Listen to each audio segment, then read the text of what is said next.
Conference റൂമിലേക്ക് കയറിയ സാക്ഷി ഒരു വേള എന്തു ചെയ്യണമെന്നറിയാതെ മുന്നിലിരിക്കുന്നവരെ നോക്കി. ആയുഷും കുടുംബവും, പിന്നെ സാക്ഷിയുടെ അച്ഛനും അമ്മയും, ദീക്ഷിതും അർപ്പിതയും.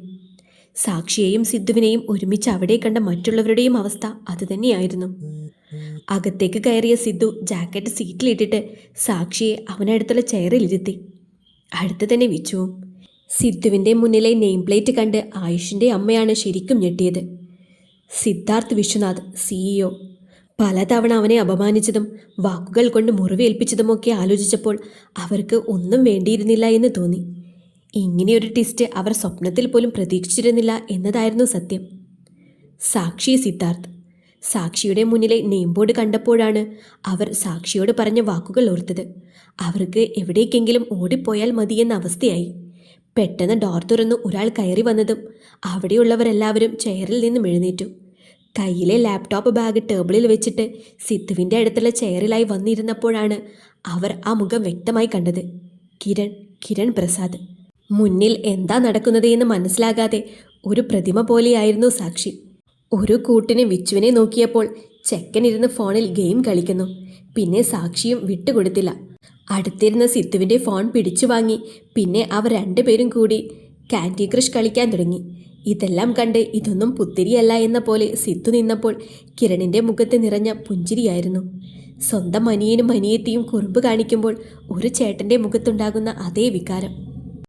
ഞാൻ പറയാതെ തന്നെ അറിയാമല്ലോ അല്ലേ എന്തിനാണ് എല്ലാവരും ഇവിടെ വന്നത് എന്ന്. സിദ്ധു സംസാരിച്ചു തുടങ്ങിയതും സാക്ഷിയുടെ അച്ഛൻ്റെയും പ്രതാപിൻ്റെയും മുഖം മാറി. മീറ്റിംഗ് വലിച്ചു നീട്ടാനും ആരെയും അപമാനിക്കാനുമൊന്നും ഞാൻ ഉദ്ദേശിക്കുന്നില്ല. എന്തിനാണിപ്പോൾ ഇവിടെ എല്ലാവരും ഒത്തുകൂടിയത് എന്ന് നിങ്ങൾക്ക് ഞാൻ പറയാതെ തന്നെ അറിയാമല്ലോ. ചന്ദ്രദാസ് ആൻഡ് പ്രതാപ് സാറിൻ്റെ കമ്പനിയുടെ 65% ഷെയർ ഇനി മുതൽ മംഗലത്ത് ഗ്രൂപ്പിലായിരിക്കും. അതിനുള്ള ഡോക്യുമെൻറ്റ്സ് ആണ് മുന്നിലുള്ളത്. പിന്നെ ഡീൽ അനുസരിച്ച് ഇനി നിങ്ങളുടെ കമ്പനിയിൽ എന്ത് ചെയ്യണം ചെയ്യണ്ട എന്നത് എൻ്റെ തീരുമാനമായിരിക്കും, എൻ്റെ മാത്രം. പിന്നെ ഫാമിലി ആയിട്ട് വരണമെന്ന് പറയാൻ കാരണം അവകാശികൾ എല്ലാവരുടെയും ഒപ്പ് വേണമല്ലോ. അല്ലെങ്കിൽ പിന്നെ ഞാനതിൻ്റെ പുറകിൽ നടക്കേണ്ടി വരും. തൽക്കാലം എനിക്കതിനൊട്ടും സമയമില്ല. എൻ്റെ ഭാര്യയുടെയും അനിയൻ്റെയും പുറകിൽ നടക്കാൻ തന്നെ സമയം തികയാത്ത അവസ്ഥയാണ്. സിദ്ധു ഒപ്പിടാൻ പറഞ്ഞതും ചന്ദ്രദാസ് ആദ്യം നോക്കിയത് കിരണിനെയാണ്. കാരണം ഇതുവരെ അയാൾ വിശ്വസിച്ചിരുന്നത് കിരണാണ് ഇതെല്ലാം വാങ്ങുന്നത് എന്നായിരുന്നു.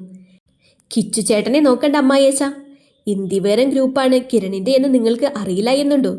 ഇതും കിച്ചു ചേട്ടനും തമ്മിൽ ഒരു ബന്ധവുമില്ല. പിന്നെ നിങ്ങൾക്കെന്നെ കണ്ടതുകൊണ്ട് ഇനി എഗ്രിമെൻറ്റിൽ താല്പര്യമില്ല എങ്കിൽ ഇപ്പോൾ പറയണം. എനിക്കൊരു കുഴപ്പവുമില്ല. പക്ഷേ തരാനുള്ള പണം 24 മണിക്കൂറിനുള്ളിൽ എൻ്റെ മുന്നിലെത്തണം. പ്രതാപ് എന്തോ പറയാൻ പോയപ്പോഴാണ് സാക്ഷി എഴുന്നേറ്റത്. എന്താ സച്ചു, എന്തെങ്കിലും? ഒന്നുമില്ല കണ്ണേട്ടാ, കുറേ നേരം കൊണ്ട് ഒരേ ഇരിപ്പല്ലേ. ഇനി കുറച്ചു നേരം ഞാനൊന്ന് നടക്കട്ടെ. നടുവിന് നല്ല വേദന എടുക്കുന്നു. എങ്കിൽ ഒരു 5 മിനിറ്റ് നടന്നിട്ട് വാ. സിദ്ധു പറഞ്ഞതും സാക്ഷി പുറത്തേക്ക് പോകാനായി ഇറങ്ങി. അപ്പോൾ തന്നെ വാല് പോലെ വിച്ചുവും സാക്ഷിയുടെ കൂടെ പോയി. സംസ്കാരമില്ലാത്തതിനെയൊക്കെ എടുത്ത് തലയിൽ കയറ്റി വെച്ചാൽ ഇങ്ങനെയിരിക്കും. ലോകത്ത് അവൾ മാത്രമേ ഉള്ളൂ ഗർഭിണി. കുറച്ചു നേരം ഒന്ന് ഇരുന്നു എന്ന് വെച്ച് എന്തെങ്കിലും സംഭവിക്കോ? ആയുഷിൻ്റെ അമ്മ പറഞ്ഞത് സിദ്ധു നല്ല വ്യക്തമായി കേട്ടു. കാൽച്ചുവട്ടിലെ മണ്ണ് ഒലിച്ചു പോകുമ്പോഴും എൻ്റെ പെണ്ണിനെ കുറ്റം പറയാനുള്ള നിങ്ങളുടെ തൊലിക്കട്ടി ഞാൻ സമ്മതിച്ചു ആൻറ്റി. പിന്നെ നിങ്ങൾ പറയുന്നതെല്ലാം കേട്ട് മിണ്ടാതെ നിൽക്കാൻ ഞാൻ നിങ്ങളുടെ വീട്ടിലല്ല ഇപ്പോൾ. എൻ്റെ ഓഫീസിൽ വന്ന് എൻ്റെ ഭാര്യയെ കുറ്റം പറഞ്ഞാൽ ഇപ്പോൾ തരുന്ന മര്യാദ പോലും ഞാൻ കാണിക്കണമെന്നില്ല. ഇന്ന് പറഞ്ഞത് ഞാൻ ക്ഷമിച്ചു. പക്ഷേ ഇനി ഒരിക്കൽ കൂടി അത് ആവർത്തിച്ചാൽ എൻ്റെ തനി സ്വഭാവം നിങ്ങൾ അറിയും. എൻ്റെ ഭാര്യയെയും അനിയനെയും കുറിച്ച് മോശമായി ഒരു വാക്ക് പറയാൻ ഇവിടെ ഇരിക്കുന്ന ആർക്കും ഒരു അവകാശവുമില്ല. എന്നെ പറഞ്ഞാൽ ഞാൻ സഹിക്കും, പക്ഷേ അവരെ പറഞ്ഞാൽ ഞാൻ കേട്ടു നിൽക്കണമെന്നില്ല. മനസ്സിലായോ? ദേഷ്യത്തോടെ സിദ്ധു പറഞ്ഞതും എല്ലാം മനസ്സിലായി എന്ന പോലെ അവർ തലയാട്ടി. അപ്പോഴേക്കും പുറത്തു പോയ സാക്ഷിയും വിച്ചുവും തിരിച്ചു വന്നിരുന്നു. എന്താടാ, ഇവൾ വീണ്ടും വൊമിറ്റ് ചെയ്തോ? സാക്ഷിയുടെ മുഖം കണ്ട് സിദ്ധു ചോദിച്ചപ്പോൾ വിച്ചു അതേ എന്ന പോലെ തലയാട്ടി. അപ്പോൾ തന്നെ ഫോണെടുത്ത് ആരെയോ വിളിച്ച് കരിക്കിട്ട് കൊണ്ടുവരാൻ പറയുന്ന സിദ്ധുവിനെ കണ്ട് അവിടെയുള്ളവരെല്ലാവരും അത്ഭുതത്തോടെ നോക്കിപ്പോയി. കുറച്ചു നേരം മുൻപ് വാക്കുകൾ കൊണ്ട് മറ്റുള്ളവരെ വരച്ച വരയിൽ നിർത്തിയ സിദ്ധാർത്ഥിൻ്റെ നിഴൽ പോലും അല്ലായിരുന്നു അത്. സാക്ഷിയുടെ അടുത്ത് ചെന്നിട്ട് വെള്ളം വേണോ കിടക്കണോ എന്നൊക്കെ ചോദിക്കുന്ന സിദ്ധു ഓഫീസ് സ്റ്റാഫിനും പുതുമയായിരുന്നു. പറയുന്ന കൂട്ടത്തിൽ എല്ലാം പറയണേ കണ്ണാപ്പി. പിന്നെ ഇവരൊന്നും അറിഞ്ഞില്ല, നമ്മൾ പറഞ്ഞില്ല എന്ന് പറയരുത്. അതെന്താ ഇനി ഞങ്ങൾ അറിയാനുള്ളത്? ഇതിൽ നിങ്ങൾ അറിയാനായി ഒന്നുമില്ല അങ്കിൾ. കമ്പനിയുടെ പേര് മാറ്റുന്ന കാര്യമാണ്. നിങ്ങൾ രണ്ടുപേരും പാർട്ട്നേഴ്സ് ആയിരുന്നല്ലോ.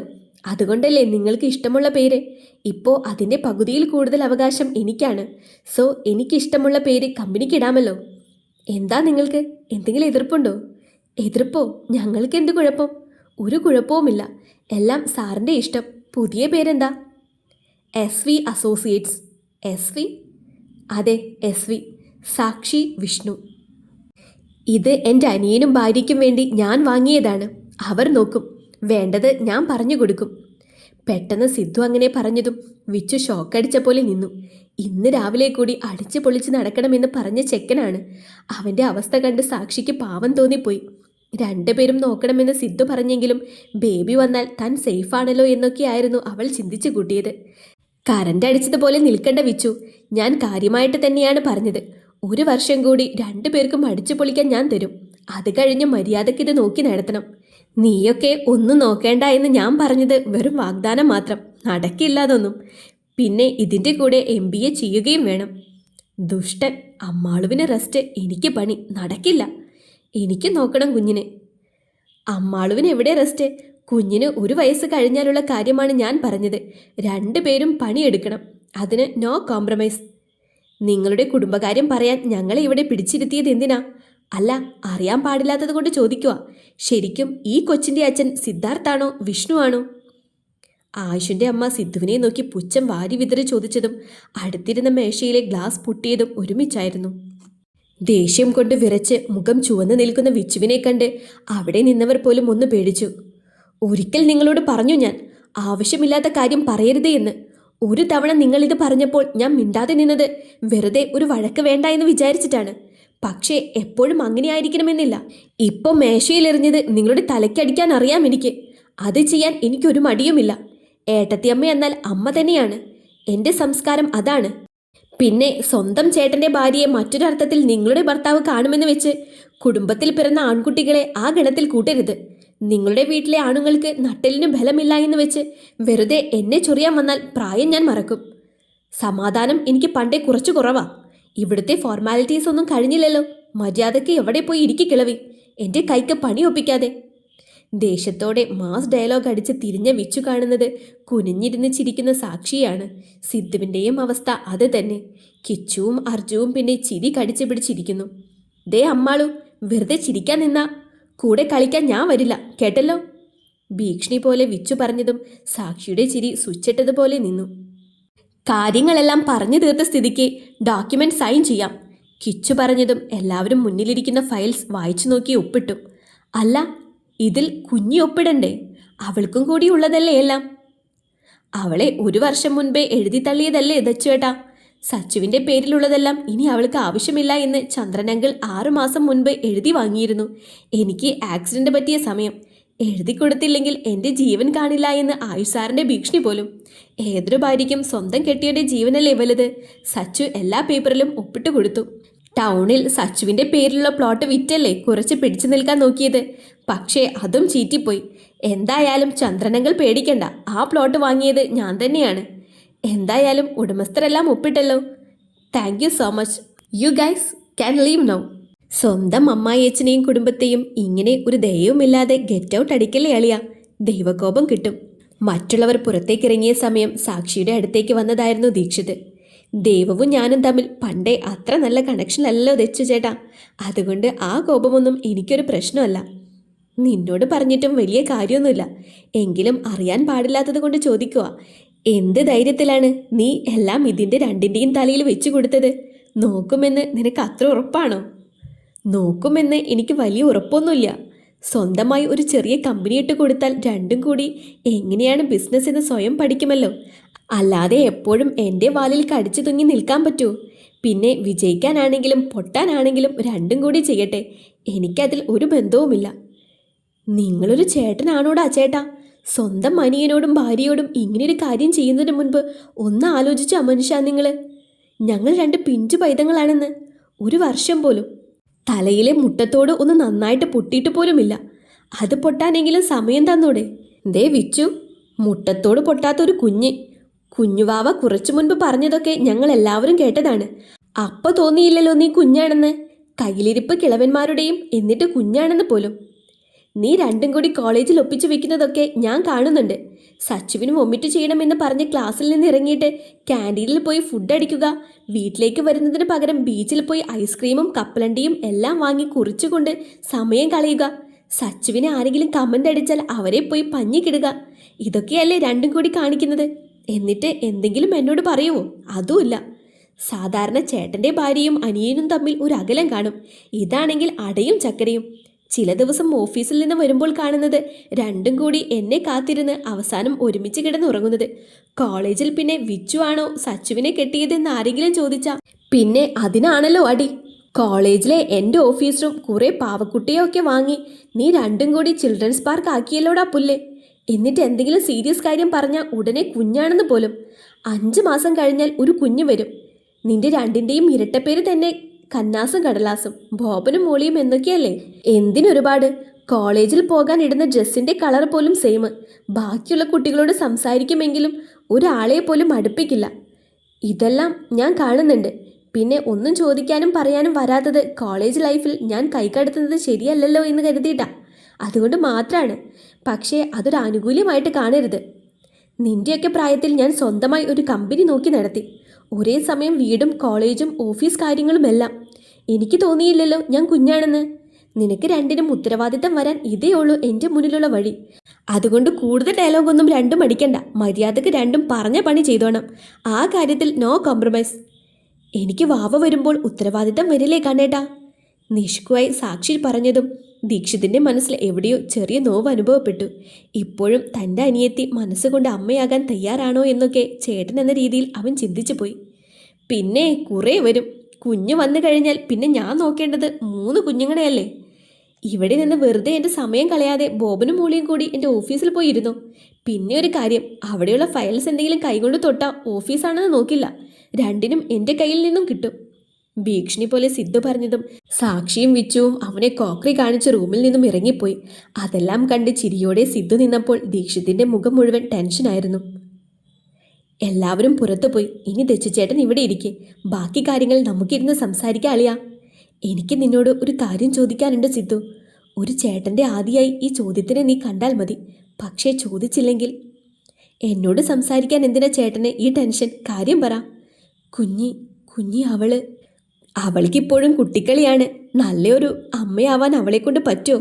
ഇതൊക്കെയല്ലേ ചേട്ടൻ്റെ മനസ്സിലെ പേടികൾ. തൻ്റെ മനസ്സ് മനസ്സിലാക്കി എന്ന പോലെ സിദ്ധു ചോദിച്ചതും ദീക്ഷിത് അതേ എന്ന പോലെ തലയനക്കി. ഇവിടെ കുഞ്ഞ് കളിച്ച് നടക്കുന്നു എങ്കിലും കാര്യം വരുമ്പോൾ അവൾ നല്ല സ്ട്രോങ് ആണ് ദച്ചുചേട്ടാ. എനിക്ക് എന്തും പറയാൻ പറ്റുന്ന, ഏത് വിഷമത്തിലും സന്തോഷത്തിലും എന്നെ ചേർത്ത് പിടിക്കുന്നവൾ. എൻ്റെ പല ടെൻഷനും അവളുടെ ഒരു തലോടലിൽ മാഞ്ഞു പോകാറുണ്ട്. വിച്ചുവിന് വെറും ഒരു കൂട്ടുകാരി മാത്രമല്ല സച്ചു, അവന് അമ്മ തന്നെയാണ്. ഞാൻ കന്നാസും കടലാസും എന്നൊക്കെ പറയുമെങ്കിലും പല കാര്യങ്ങളിലും സച്ചു പറയുന്നതിൻ്റെ അപ്പുറം വിച്ചു ചെയ്യാറില്ല. ചില ദിവസം 1-2 പറഞ്ഞ് വിച്ചു എന്നോട് ചൂടാകും. സച്ചു ഒന്ന് വൈച്ചു എന്ന് നീട്ടി വിളിച്ചാൽ അവന് പിന്നെ ഒരു അക്ഷരം എതിർത്ത് പറയില്ല. അവളെ പേടിയാണ്. എൻ്റെ പെണ്ണ് തൊട്ടാവാടിയാണ്. ആരുടെ നേരെയും തിരിച്ചൊന്നും പറയില്ല. അതൊക്കെ എനിക്കും അറിയാം. പക്ഷേ എപ്പോഴും അവൾ അങ്ങനെ ആയിരിക്കണമെന്നില്ല. സ്വന്തം വീട്ടിൽ ഒരുപാട് നിയന്ത്രണങ്ങളോട് വളർന്നതുകൊണ്ട് തന്നെ അവളിനി സ്വയം സ്മാർട്ടാകണം. അതിനുവേണ്ടിയാണ് ഇതെല്ലാം ഞാൻ ചെയ്യുന്നത്. പിന്നെ കുഞ്ഞിൻ്റെ കാര്യം, ഡോക്ടർ സച്ചു കുട്ടിയാണ് എന്നൊക്കെ പറഞ്ഞ് കുഞ്ഞിനെ വേണോ എന്ന് ചോദിച്ചപ്പോൾ എൻ്റെ കുഞ്ഞിനെ കൊല്ലാൻ എനിക്ക് ജീവനുണ്ടെങ്കിൽ ഞാൻ സമ്മതിക്കില്ല എന്നൊക്കെ പറഞ്ഞ് വഴക്കുണ്ടാക്കിയത് സച്ചു തന്നെയാണ്. പിന്നെ അവരെ പൊതിഞ്ഞു പിടിക്കാൻ ഞാനില്ലേ. എനിക്ക് ജീവനുള്ള കാലം വരെ ഞാൻ നോക്കും അവരെ. നിനക്കൊരിക്കൽ പോലും സാക്ഷിയുടെയും വിച്ചുവിൻ്റെയും ബന്ധത്തിൽ സംശയം തോന്നിയിട്ടില്ലേ സിദ്ധു? ഒരു ചെറുചിരിയോടെ കിച്ചു ചോദിച്ചതും സിദ്ധു ഒന്നുകൂടി കസേരയിലേക്ക് ചാഞ്ഞു കിടന്നു. എൻ്റെ ജീവനും ജീവിതവുമാണ് അവർ രണ്ടുപേരും. ഒന്നിൻ്റെ പേരിലും അവരെ എനിക്ക് സംശയിക്കാൻ പറ്റില്ല, എൻ്റെ മരണം വരെ. അതൊക്കെ വിട് നീ. ഇന്ന് ആയുഷിനെ ശ്രദ്ധിച്ചോ? സ്വന്തം കമ്പനി ഇത്ര വലിയ നഷ്ടത്തിലായിട്ടും അവൻ്റെ മുഖത്ത് അതിൻ്റെ അത്ര സങ്കടമില്ല. ആള് വളരെ കൂളായിട്ട് നിന്നു. ഇതിപ്പോൾ ഒരു തവണയല്ല, പല തവണയായി. അവൻ്റെ ഉള്ളിൽ മറ്റെന്തോ ഉണ്ട്. എനിക്കും തോന്നിയിട്ടുണ്ട്. ആയുഷ് സാറ് നമ്മളിൽ നിന്ന് എന്തൊക്കെയോ ഹൈഡ് ചെയ്യുന്നത് പോലെ. പിന്നെ അതൊന്നും നമ്മളെ ബാധിക്കുന്ന കാര്യമല്ലല്ലോ. പിന്നെ ഞാൻ അതിനെക്കുറിച്ചൊന്നും ആലോചിച്ചില്ല ദച്ചുചേട്ടാ. കിച്ചുചേട്ടൻ ഓഫീസിൽ പോകുകയാണോ അതോ വീട്ടിലേക്കോ? ഇന്നെനിക്ക് ഇനി വേറെ പരിപാടിയൊന്നുമില്ല. നേരെ വീട്ടിലേക്ക്. മക്കളുടെ കൂടെ കളിക്കണം. പിന്നെ അച്ഛനൊന്ന് കോളേജിൽ പോയില്ല. നീ ഇനി എന്താ പരിപാടി? ഇന്നിനി ഒന്നുമില്ല, വീട്ടിൽ പോകാൻ പോകുന്നു. 2 എണ്ണം അവിടെ എൻ്റെ ഓഫീസ് തിരിച്ചു വെച്ച് കാണും. എങ്കിൽ നീ വാ, നമുക്കിന്ന് എൻ്റെ വീട്ടിൽ കൂടാം. കുറേ നാളായില്ലേ വീട്ടിലേക്ക് വന്നിട്ട്. ദേ മനുഷ്യ, ഇല്ലാത്ത കാര്യം പറയല്ലേ. 2 ആഴ്ച മുമ്പല്ലേ ഞാൻ വന്നത്, എന്നിട്ട് കുറേ നാളായി പോലും. ഇന്നിനി വേറെ ജോലിയൊന്നും ഇല്ലാത്ത സ്ഥിതിക്ക് ഞാനും വരുന്നു ഇന്ദിവരത്തിലേക്ക്. ഒരുമിച്ച് പോകാം. ദച്ചുചേട്ടൻ വരുന്നോ ഞങ്ങളുടെ കൂടെ? പിന്നെ ദച്ചുചേട്ടൻ എന്നോട് ദേഷ്യമുണ്ടോ? എനിക്കെന്തിനാ നിന്നോട് ദേഷ്യം? ബിസിനസ് ഫീൽഡല്ലേ, എനിക്കൊട്ടും താല്പര്യമില്ലാത്ത കാര്യമാണ്. പിന്നെ എനിക്കും എൻ്റെ പെണ്ണിനും ജീവിക്കാനുള്ളത് ഞാൻ ജോലി ചെയ്തുണ്ടാകുന്നുണ്ട്, അത് തന്നെ ധാരാളം. പിന്നെ എല്ലാം കുഞ്ഞിയുടെ പേരിൽ തന്നെയല്ലേ. എനിക്കൊരു സങ്കടവുമില്ല. എൻ്റെ പെങ്ങൾ സന്തോഷത്തോടെ ജീവിക്കുന്നത് കണ്ടാൽ മാത്രം മതി. അവൾക്ക് എന്തിനും നീയുണ്ടല്ലോ.